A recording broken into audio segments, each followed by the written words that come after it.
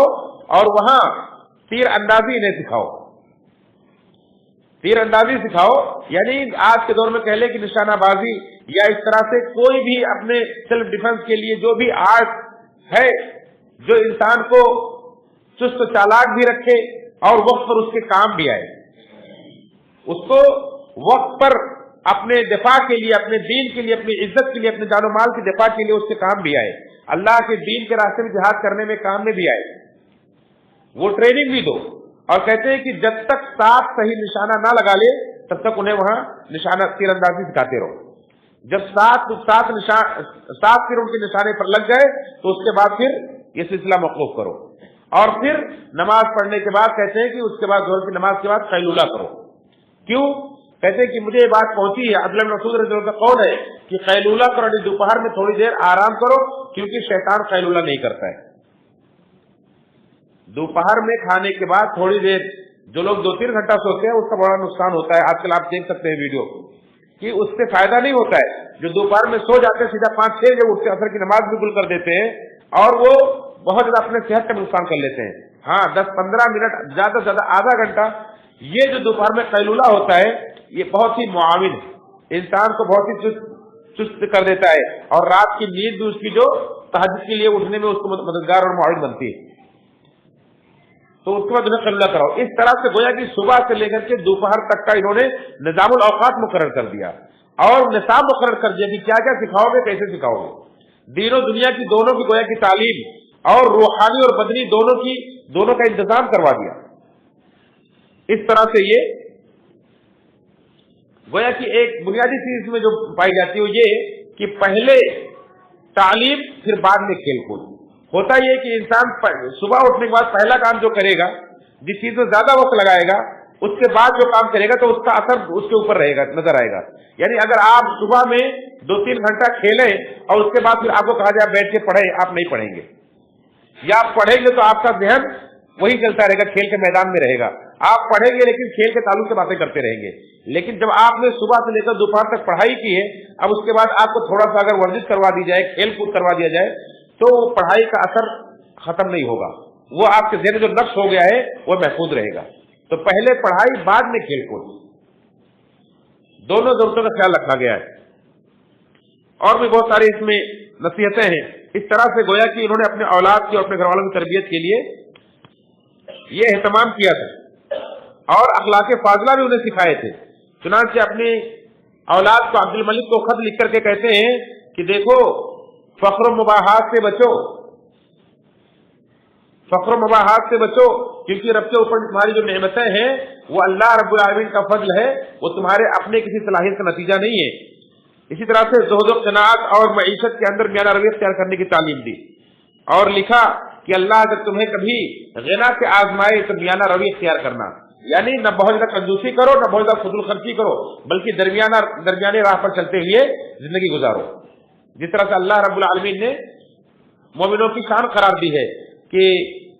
لم یقتروا ولم یسرفوا وکان بین ذلک قواما، کہ نہ وہ کنجوسی کرتے ہیں نہ وہ فضول خرچی کرتے ہیں، بلکہ دونوں کے درمیان زندگی گزارتے ہیں، ضرورت کے مطابق خرچ بھی کرتے ہیں۔ کہتے ہیں کہ اس میں اللہ رب العالمین کے سامنے ہمیشہ سراپا تسلیم رہو، اللہ کا حکم جہاں بھی آیا اللہ کا حکم مانتے رہو، اور جو بھی مال کے اندر بھی تمہارا جو اللہ کا حکم ہے،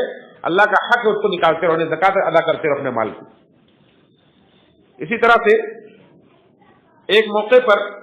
ایک بیٹے نے ان کے ایک انگوٹھی بنوائی جس کے اندر نگینہ لگایا تو 1000 درہم کا خالی اس کا نگینہ تھا. انہیں جب معلوم ہوا کہ اتنے مہنگی چیز کی طرف دل میں رغبت پیدا ہو رہی ہے تو فوراً انہیں خط لکھا اور کہا کہ میں نے سنا ہے کہ تم نے 1000 درہم کا نگینہ اپنی انگوٹھی میں لگوایا ہے, تم اس کو بیچ دو اور بیچ کر کے 1000 مسکینوں کے کھانے کا انتظام اس سے کر دو. کتنی بہترین تربیت کی اپنی اولاد کی, یعنی اپنی ضرورت اپنی خواہشات سے بڑھ کر کے دوسروں کی ضرورت کا خیال رکھنا, یہ گویا کی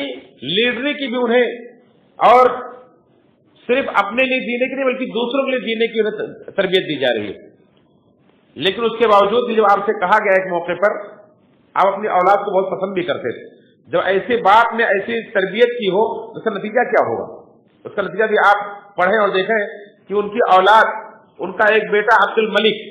جو صرف 19 سال کے اندر طاعون کی بیماری میں مبتلا ہو کر کے دنیا سے رخصت ہو گئے, ان کا انتقال ہو گیا. 19 سال کی عمر کے اندر انہوں نے جو زہد و قناعت والی زندگی گزاری ہے, جو برائیوں سے بچتے ہوئے زندگی, نوجوانی کی زندگی گزاری ہے, جو علم و تفقہ حاصل کیا ہے, اور بڑے بڑے علماء بھی ان کے اوپر رشک کرتے تھے. چنانچہ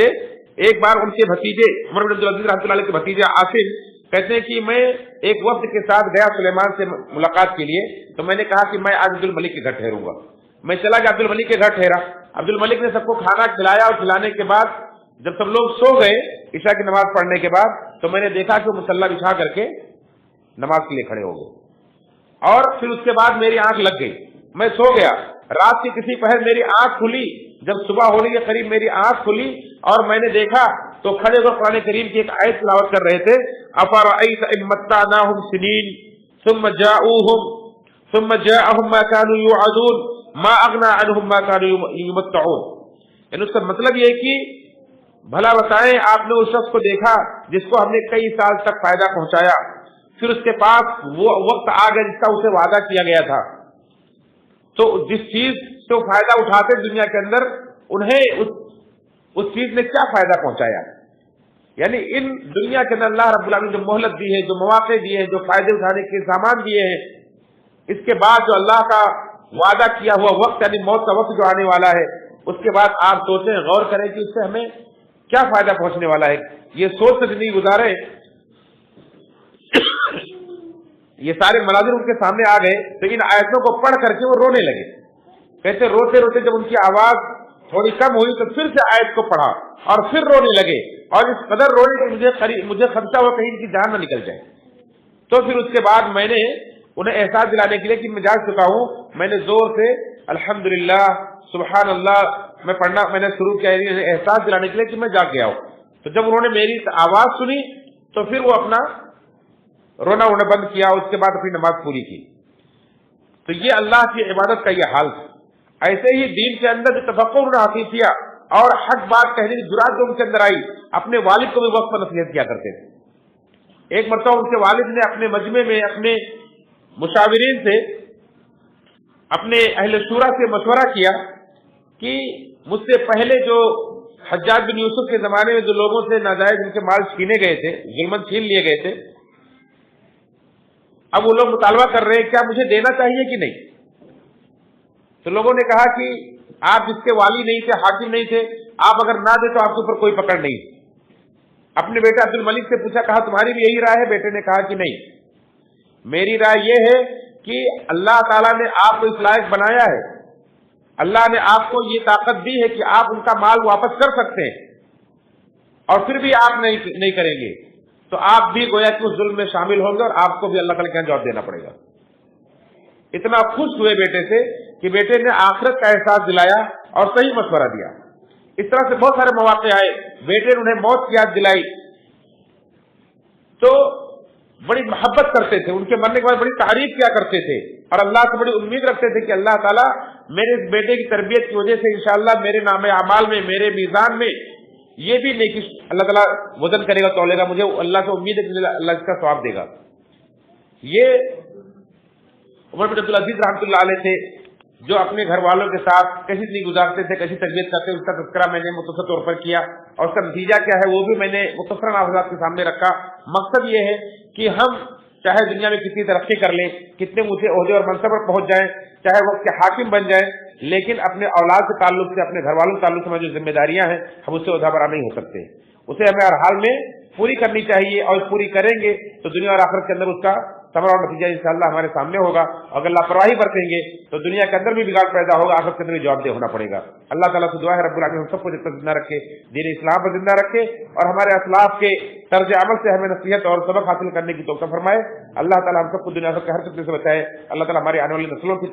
تربیت کی ہمیں توفیق نصیب فرمائے. اللہ تعالیٰ ہم سب کو جہنم کے عذاب سے بچائے، جلد و فردوس میں ہمارا ٹھکانہ بنائے. آمین. تقبل یا رب العالمین. ان اللہ وملائکته یصلون علی النبی یا ایھا الذین آمنوا صلوا علیہ وسلموا تسلیما. اللهم صل علی محمد وعلی آل محمد كما صلیت علی ابراہیم وعلی آل ابراہیم انک حمید مجید. اللهم بارک علی محمد وعلی آل محمد كما بارکت علی ابراہیم وعلی آل ابراہیم انک حمید مجید. عباد اللہ رحمکم اللہ، ان اللہ یأمر بالعدل والإحسان وإيتاء ذی القربى وینہی عن الفحشاء والمنکر والبغی یعظکم لعلکم تذکرون. وذکروا اللہ یذکرکم وذکرکم وذکر اللہ اکبر.